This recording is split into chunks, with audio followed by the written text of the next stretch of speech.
So we went backstage, and here's Tony in the unit standing around. And I said, I gotta change the string if we're gonna do this song. And Tony stepped up and said, here, man. And he handed me the antique. What? Hey folks, welcome to IBMA World of Bluegrass 2023. This year, IBMA made me artist in residence, so I assembled a crack team of content creators to help me lead panels, interview famous players, run a guitar contest, and show you what IBMA is all about. Thanks for the opportunity, IBMA. Now let's get on with the video.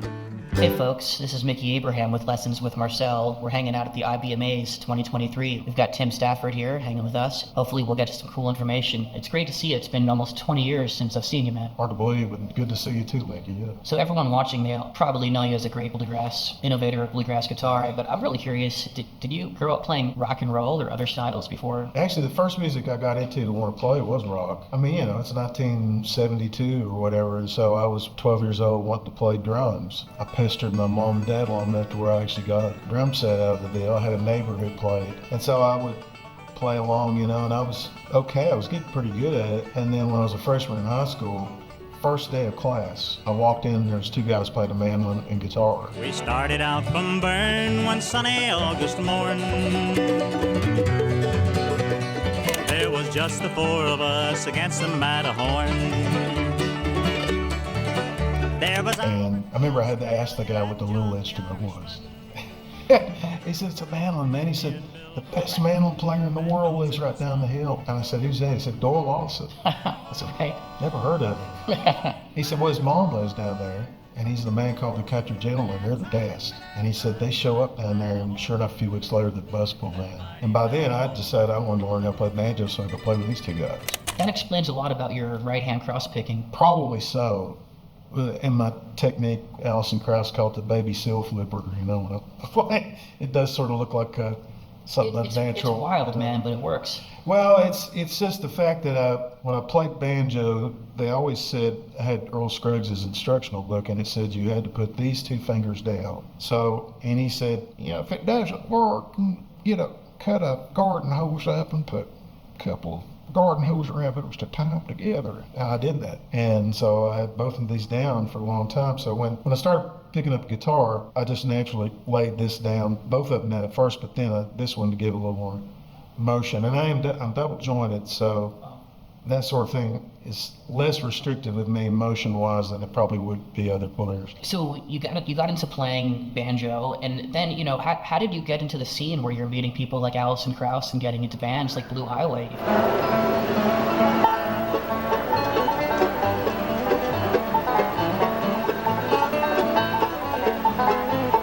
I was in a series of bands. One was called the Boys in the Band from East Tennessee, and I joined them in about 1980, played with those guys, and we started getting some new members in that band, and two of them were Barry Bales and Adam Steffi. We decided to put together a band with the three of us and a couple of other people, Tammy Rogers, who plays in the Steel Drivers. She's an original member of the Were these people well known at the time, or were you all kind of coming up at the same time? No, nobody knew who we were at all.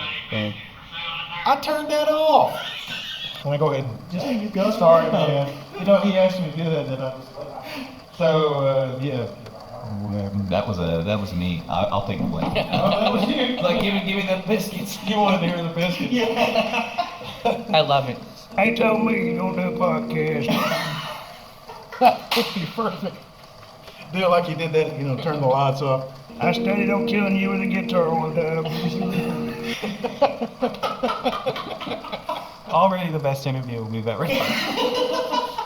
This is where the magic is happening. So Adam Steffi was not Adam Steffi at that time.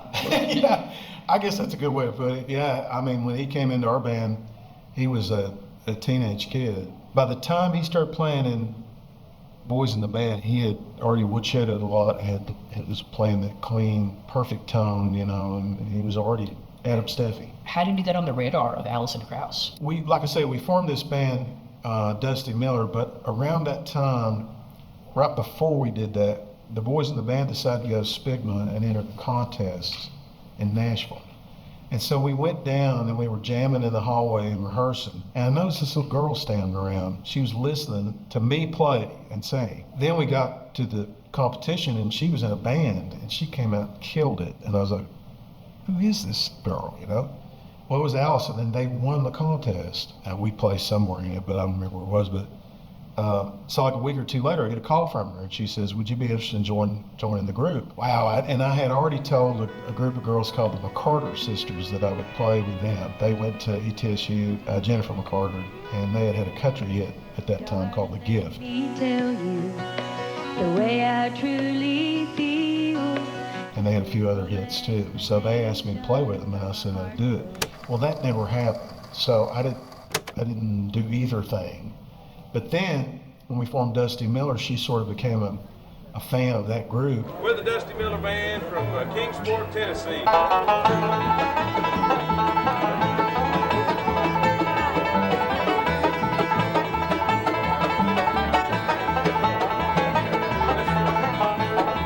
And Barry and I filled in on a couple occasions in Union Station when Jeff White and Vic Krause, Allison's brother, couldn't make the game. Was Union Station already established as a huge acoustic bluegrass band at that time? By that time they were. They had done Jeff White ended up joining the band instead of me, and Mike Harmon,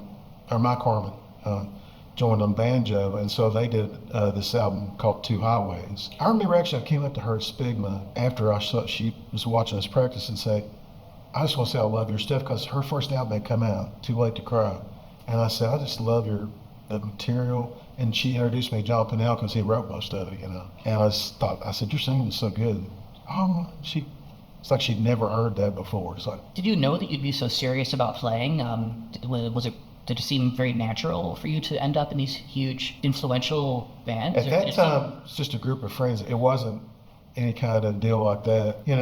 We were friends with Allison and them, and like I say, Barry and I had filled in with them, and then she called and said, "Hey, would you and Barry and Adam like to come up, because we want to try to see if we can do a show like that we need a fill in." We went up to Adam's grandpa's cabin up on the river there above Hilton's, Virginia. We played a few songs. It's a pretty memorable session because she loved our rhythm section that we had, and the first song that we did this downbeat crash, and she just started laughing, and she stopped everything, and we were like, "Well, what's going on here?" We didn't know what it was about, because she liked the sound of it.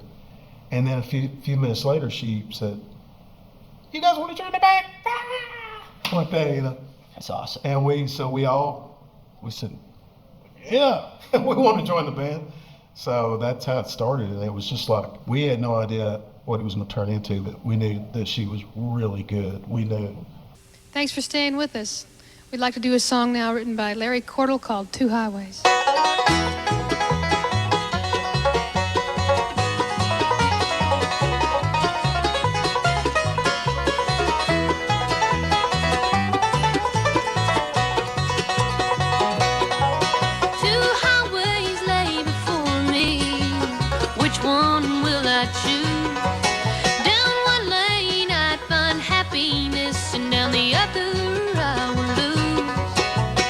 So then, next thing I know, I'm playing in a band with this chick who has 300 dates a year. Amazing. And it steamrolled while we were in the band, man, because we started out, we were playing these small clubs, all over the country that I didn't know existed. But it was a pretty cool network, and they loved Allison. And they loved our band. Rabbit did a video for I've Got That Old Feeling, and I played in that. I wasn't on the record, it's Jeff White on the record. But I played on it with Jerry Douglas, Stuart Duncan, and here I am, pantomiming Jeff White's guitar part. Once that video came out, it changed everything. The crowd started getting bigger. I've got that old feeling you're leaving. I'm so tired of goodbyes.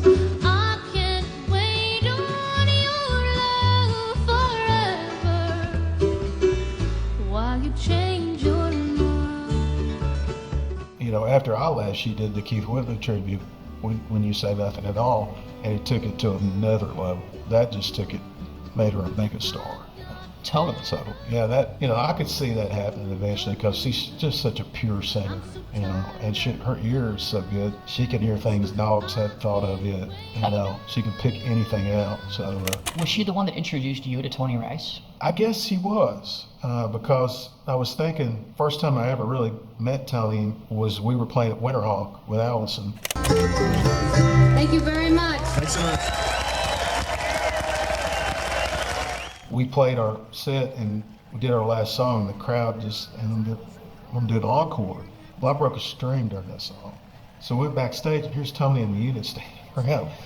And I said, I gotta change the string if we're gonna do another song. And Tony stepped up and said, here, man. And he handed me the antique. What? And I'm like, oh, great. Now I gotta go out and play this, And Unbelievable. That's amazing. and it was great. And we did a song, and Allison just grinned like a possum, and I was too. It was a whole lot of fun, and I thanked him profusely.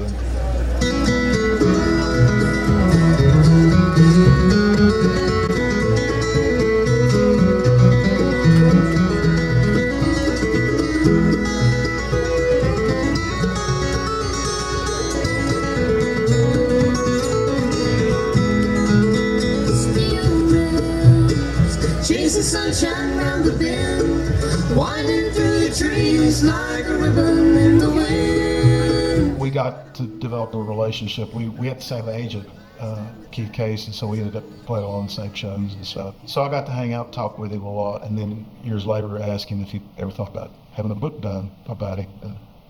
He said, yeah, you're just the guy I'd like to do it. Man, what an amazing Tony impression. Well, sorry. I imitate everybody. I can't help it. Probably imitate all y'all.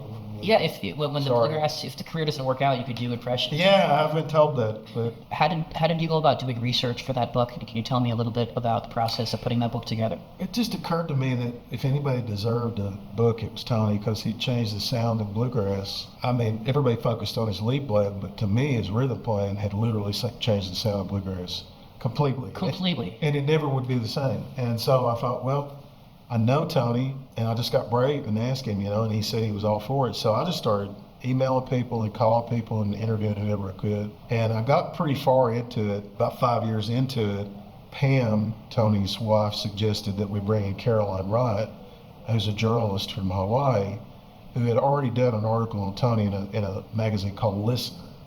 Very good article. I said, sure, yeah, we can work on it. So we finished it together, but it took 5 more years. I didn't think we'd ever finish that thing. We did. Amazing. Still inside an incredible Tony Rice book. Thank you. I mean, we really wanted to have a balanced view and did all these interviews. We had like 5 huge interviews with Tony. And we started transcribing it, and we got it all together, and it was about the point where we started doing the narrative part of the book, and we wanted it to be a narrative biography. But we got to look at Tony's interviews and like, nobody could tell this story better than he can.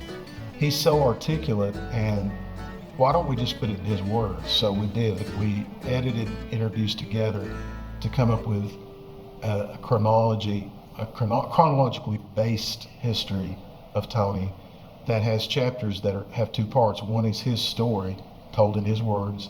The second is the testimony of other people from the same period in his life. So in the dog chapter, it's all a lot of Griswold, a lot of Mike Marshall, a lot of Todd Phillips, Darrell Langer, all these people. Yeah. And in the Bluegrass, it's Ricky Skaggs and Jared Otis and J.D. Crowe. And Tony had to take out a few curse words because there were quite a few in there. They're descriptive. They're very descriptive, and they're Tony. They're a big part of who he is, so we left some of them in there. Could you talk a little bit about the formation of Blue Highway, and then one song in particular is the song Lonesome Pine. Okay. It's such a Bluegrass jam standard. It just blows me away that people like you actually made that song happen.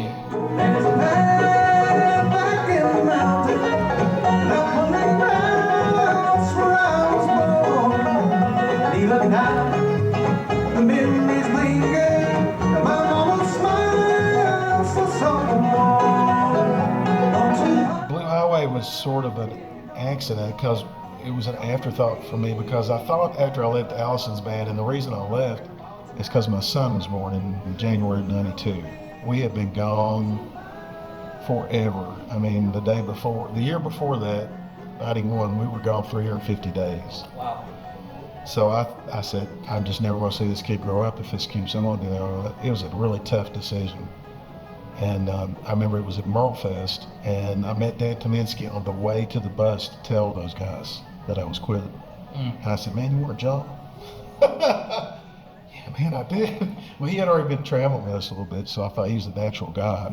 do this. So I asked if he was interested, and he said he was. So I told Allison and Ron I couldn't find Barry. I had them where they were at, but I can't keep doing this, And I said, I did talk to Dan, and he's interested in doing it, but that wasn't going to last forever. So I thought, well, I'll just move on and maybe finish my PhD in history, go on and do that kind of life, And I was only 32 at the time. Allison and I were talking about this today. She said, you were hauling. I said, I was 29, Angela. We were hauling our 20s, except for her, she was 18. Wow. We were pretty young, and I was going to try to do my PhD, finish my doctorate, but by this point, it had been 6 years since I was 7 years since I graduate school. They're going to make me take a bunch of extra classes. And I said, I can't move back up there and do that. So I decided not to go that direction. I did other things to kind of stay in Bluegrass despite myself. I wrote articles. One of the articles I wrote was for Bluegrass Unlimited on a local band called the Tim Laughlin Band, and the bass player was Wayne Taylor. And so I went to see him play at the Down Home, or a local club there, and I saw them play, and I thought, if I ever decide to start a band, that kid right there, that's the guy, because he's such a great singer, and his timing was great, and he played acoustic bass at the time, and he wrote some of the songs. One of them was Lots of Pine that they did. They did that song. And a couple others they had written at that time. And so that band sort of fell apart. I wasn't going to break it. I wasn't going to try to hire him away from it because there was no band. I just thought, well, maybe. So I saw him at Spigma the next year. This was in '94. And I said, how's the band going? He said, well, it's not. I'm the only one left, and my name's not, band leader. And I said, well, we should pick. He said, yeah, let's do it. So not long after that, Sean Lane called me out of the blue, and he had left Ricky Skaggs' band. He had played with Doyle Austin, then he played with Ricky, and he wanted to do a part-time thing. I said, well, we're thinking about putting a band together of local guys here who can play, And I said, Wayne, he did. And he said, yeah, we'll get together and pick something. I said, well, I'll just call Rob, because Rob had gone out with the Union Station just as a friend of Ron Block's. It was so funny. We kept him laughing, me and Stephanie just. So I called him and said, man, did you interested? He said, yeah. Then the banjo was the last piece, and we had a different banjo player. We did a little demo tape. And that all happened in '94. We played our first show New Year's Eve, '94. We made this little demo tape. I sent it to Dave Freeman, and he said, yeah, I'd like to record you guys in Rebel. So we went in the studio in January of '95, knew barely 12 songs. And one of them was Lonesome Pine. Mm-hmm. We also did a couple other Wayne's tunes in there. Is it interesting to go around when you hear pickers at festivals picking that song like it's a bluegrass standard? It is. Nobody knew that was going to happen, I always liked the song. I felt like if you're going to do it B like Wayne does it takes a pretty strong voice, and he's got that. So yeah. But even as high as Shaw could sing at that time, which he could reach the band, he decided it was best to do a low tenor. He would sing the baritone underneath that. So we essentially did it as a high lead stack, is what it is. So I sing the low tenor, I sing the two parts below Wayne, and Sean sings in between. Why is there no flat picking guitar solo? Good question. Well, I just didn't want to do a lot of that kind of thing. I thought that I wanted to be a bluegrass band and kind of make, bluegrass instrumentals with the banjo and the mandolin and the dobro. And Sean would also pick up the fiddle and play. Now, there are quite a few songs on that record that have guitar leads. I do one on Lord Watch You Help Me, which is in Blaketon that we recorded. There's a couple others. Lonesome Pine, I thought, hey man, this needs that power banjo, dobro. When we first practiced, Rob did it without a capo, and I thought, that's a cool sound. Dobro was hope of B, and he did everything back then without a capo. You played that with the capo, though, on the recording. Oh, yeah. Capo forward, yeah. Of course. I ain't gonna do that without, it's gotta be a big G, big old wide G. It has to be. Yeah, but I did, interestingly on that song, I didn't play the power G chord, Really? The 3-finger G chord. No, because if you listen to that song, once upon I could hear you calling, calling me back to my home. It fits that chord,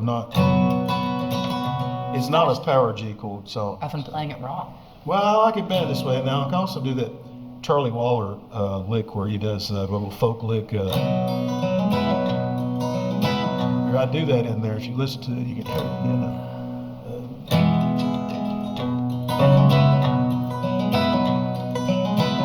Yeah, so Almost like a hint at the 4 chord. yeah, Charlie did that a lot, and you know, and I dreary, like a prison.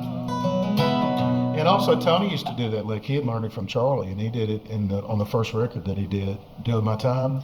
Won't be long, won't be long. So he didn't always play a power G chord, although he did it a lot. You're blowing my mind. Well, he learned it from Clarence, who had learned it from Joe Bafus, of all people. Roland told me. And it's just a power G, you know, you mute the 5th string. Yeah. So very deliberately you choose whether you'd want to use the power chord G with no 3rd. Right. Well, and when it came It's to... very deliberate. Yeah, it's very deliberate because on the same album we did a song called "In the Gravel Yard," which is another kind of standard. Yeah. But that's definitely a power chord song, and it's got those bluesy notes on the banjo and "In the gravel yard, we hunger for it, making memories of the dearest of it. If the work is mighty hard in the gravel yard, there'll never be a freedom, so they say." It's good. So those are just things that fit that song, you know. I mean, it's got made for a power G chord. Some of them are, some of them aren't. But I see a lot of people play it all the time now. It's like that's the G chord. Yeah, I think I've been playing Lonesome Pine with the wrong G chord. Hey man, try it this way. Then get that Charlie Waller lick. And that movement you're doing with the 4 chord, it gives the 1 chord some movement and not just staying on the 1. Right. Yeah, it does. Yeah. Yeah, you learn from people, everybody you can, you know. Charlie did that lick and you're thinking, why can't you use that other places? You know, it just seems to fit great against a banjo roll. So I would do it a lot. I still play along with a lot of records I love, like Tony's first record. Of course. You know, I mean, everybody does that, I think. Yeah. The more you do that, you end up playing stuff like that. So It's great going down memory lane, but I'm really curious, what are you up to these days? Blue Highway is still playing. This is our 30th year next year. Wow. We still have 4 of the same guys. Rob stayed for about 21 years and then left. And then this other 4 are still playing. And we have Gary Holtman playing dobro with us, great dobro player. We have a new album coming out next year on 30th anniversary. And Awesome. we had a couple of singles this year, done real well. And I'm teaching at camps. Just did the Monroe Mandolin Camp. There's so many of them. And then I'm also this fall accepted the position by artist in residence at East Tennessee State. So that's my main gig then. And Yeah. I'm doing that 3 days a week and doing a lot of stuff there past just the time I'm on campus, trying to promote or try to start podcasts, you know, things like that. And then I'm also teaching a class in Bluegrass history, a grad course for Appalachian State online. Very cool. So I'm really busy. That's just the academic world getting more involved in Bluegrass.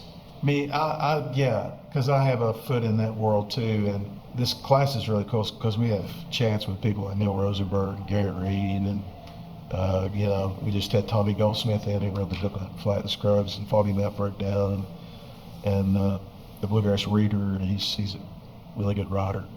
And we'll have Missy Raines in that class, and Chris Pandolfi, and people like that as we go along the semester. So yeah, I've actually been working on a book too, a follow-up to Neil Rosenberg's History of Bluegrass.